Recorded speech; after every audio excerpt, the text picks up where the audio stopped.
My earliest memories of video games are of Mario games on the Wii and my pink DS Lite. The first games I can remember playing are Mario Kart Wii, Mario Kart DS, and New Super Mario Bros., both on the Wii and on the DS.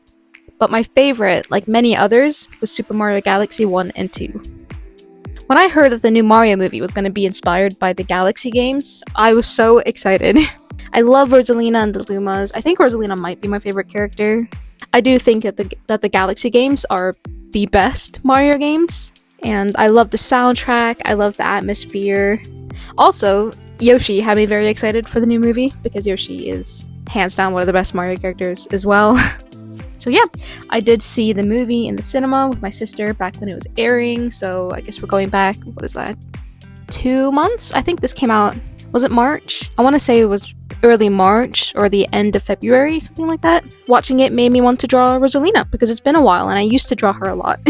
That was kind of put on the back burner for a bit while I was working on my final major project and the last of my entire degree. It was kind of stuck in my head, and so when I finally finished uni and I had time, I did draw Rosalina. So we're a little bit late, but I guess late is better than never, so here it is.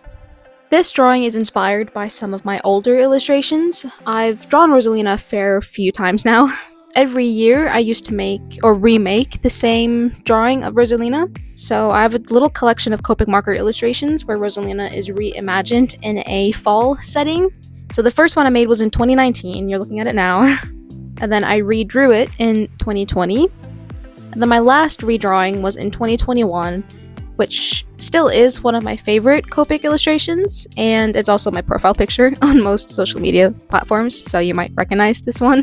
And for a long time now, I've been meaning to redraw this again, but obviously we're not in the fall at the moment, so I thought instead of a fall setting, why not we make a spring one, a little spring Rosalina. And also it is different from my redrawing challenge of Rosalina, because this is a digital drawing instead of a traditional illustration with markers, since I started on this while I was in the UK, and I don't have access to my Copic markers when I'm there because they're back home in Norway. So it's inspired by those drawings without necessarily being a redrawing of it, but maybe sometime in the fall I'll actually redraw it. Or maybe I'll just make a version for each season, you know, I've got fall and spring now, so. There was 3 main things though for these drawings, and that's a seasonal outfit, a seasonal drink, and also a Luma. So I made a little spring outfit. I'm not great with outfit designs, so it's a little plain. All my outfits kind of are. But the main thing was having a spring color palette. So all I've really done is added some like cherry blossom pinks, because when I think of spring, I think of cherry blossoms. And I tried to keep the same like light blue color as Rosalina's original dress. I tried to like incorporate that.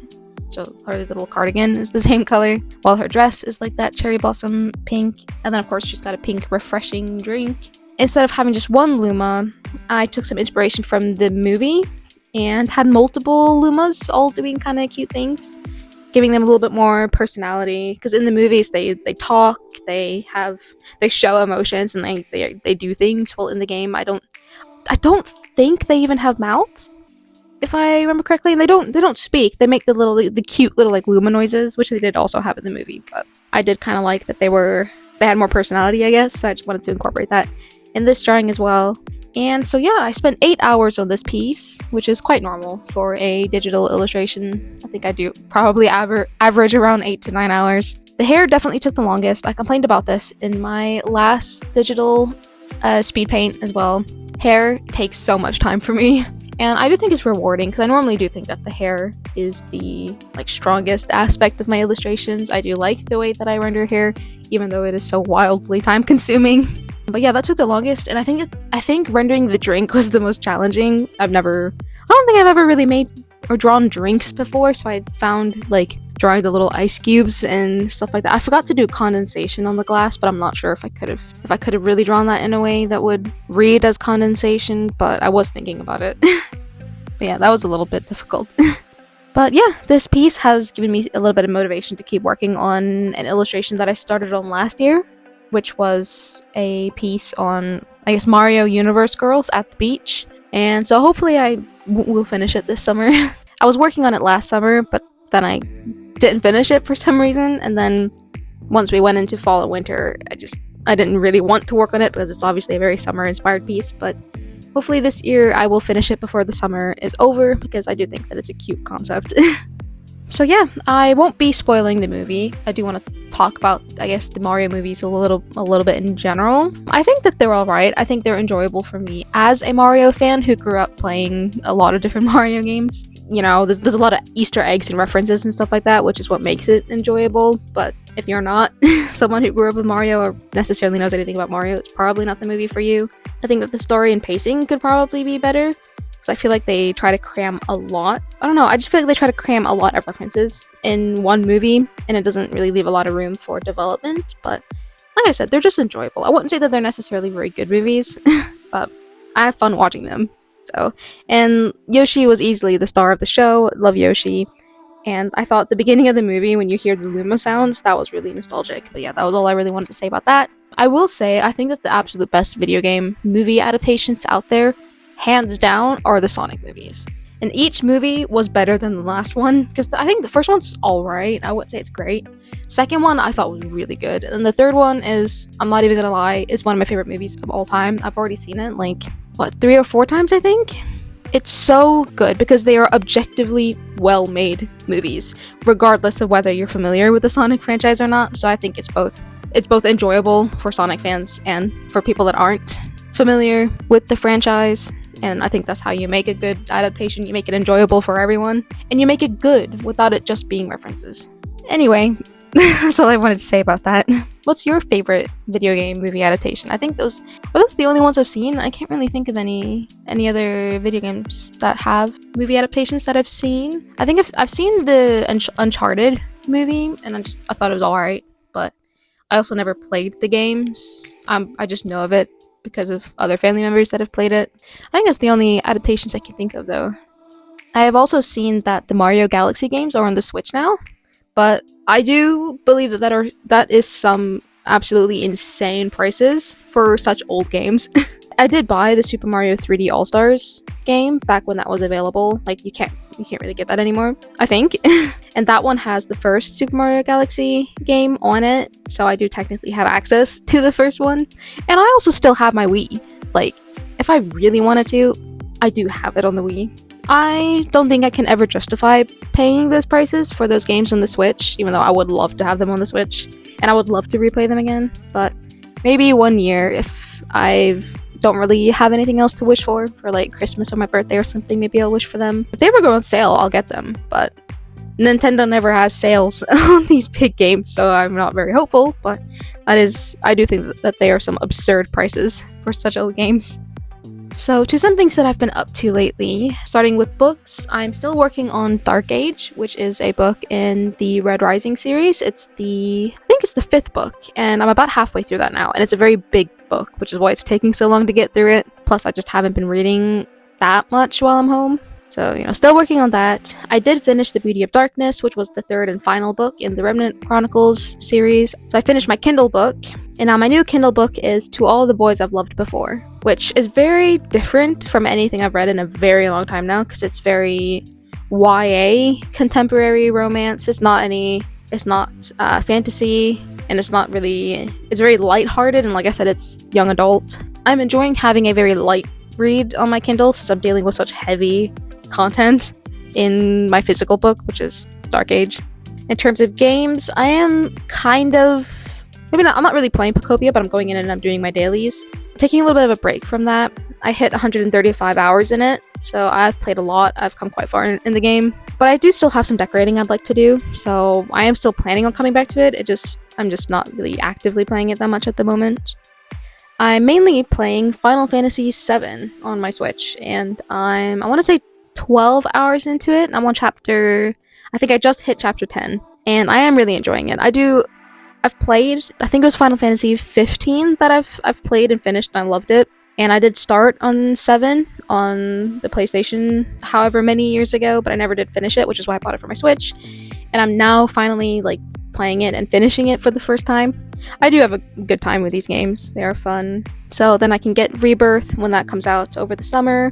I was playing a little bit of Content Warning with my boyfriend. That was an in-between game because we were waiting for Subnautica 2 to come out in early access on the PC. So we were planning on playing that together. I've never played a Subnautica game, neither of us have, but since the second one has multiplayer, we thought that we would try that. So that's what we've been playing now. But before that came out, we were playing a little bit of Content Warning as like our in-between little multiplayer game to play together. So yeah, those are the games that I'm playing. I want to try to finish Final Fantasy VII before I really get into any other games, but I am also planning on playing Hogwarts Legacy at some point over the summer, so that might be my next one. Either that, or I'll jump back to Pocopia and keep doing maybe the last of my decorating and building and stuff before I like finally say that I'm done with the game. But yeah, it's mainly Final Fantasy VII lately. TV, I'm watching Parks and Recreation with my family, and then with my mom and with my sister, I've been watching Exo Kitty. We're in season 2 because that's something that my sister had seen and she liked it, so she wanted us to watch it. So those are the 2 things that I'm watching. I guess Witch Hat Atelier should be on this list as well because it's an ongoing anime that I do want to keep up with, even though I haven't seen the last few episodes, but I am gonna watch them. I have them downloaded, so when I travel next week, I think I might catch up on it then. And yeah, those are the things that I've been up to lately. I am currently home in Norway. I've been home for, I think, a little over a month now. And we watched Eurovision. I like being home in May for 2 different events, and one is Eurovision, and the other one is the 17th of May, which is the national day in Norway, which is a big event here. I'm not sure how big national days are in other countries because I've only witnessed this one, the one in Norway, but it's quite a big deal here. And I wasn't here for Eurovision or for the 17th last year because I was on vacation with my boyfriend and his family in Florida. So that was the first and only time I haven't been here for those 2 things, so it feels good to be back for that. I had some birthday celebrations for some family members. I saw some friends. I've been doing a little bit of degree show prep because I do have that coming up, but mostly I've just been relaxing, and it's felt really nice because this is the first time in my life that I won't have school. I'm technically not quite done with school yet. I am flying back to London the day after this video comes out, and I do have my degree show. I think I have 2 weeks of prepping my degree show while I'm back, and then I have the actual degree show and my graduation. So I'll be there for about a month, and then I'm coming back to Norway for the summer, and then I'll be done with all my education for the rest of my life, which is really a very nice feeling. I am hoping for some good weather. I don't know how it's been for you guys wherever you are, but in my hometown in Norway, it has been absolutely terrible. This might just be one of the worst April and Mays that we have had in a very long time. We've actually had snow here multiple times, which isn't unheard of, but it sucks. I think the weather is going to be quite nice in London when I'm back, so that will be nice because I have had nothing but crappy weather for the past month, so it's going to feel nice to finally have some summer weather. I think the last thing that I wanted to talk about today is that I am an official affiliate of Wimmer, which was an art supplies company that reached out to me about a year ago and sent one of their products to me for free. I tried their small travel watercolor set, and I had a video about that and blah blah blah. But now you can click on the link in my description, which I will have in every description from now on, to check out their website and see if you want to buy any of their art supplies. And I even have a code for you guys now. You can use the code Caitlin for 10% off. So if you're interested, click on the link down below and have a look at some of their art supplies. And yeah, I think that is it for today. I hope that you guys enjoyed this video, and I'll see you guys next week.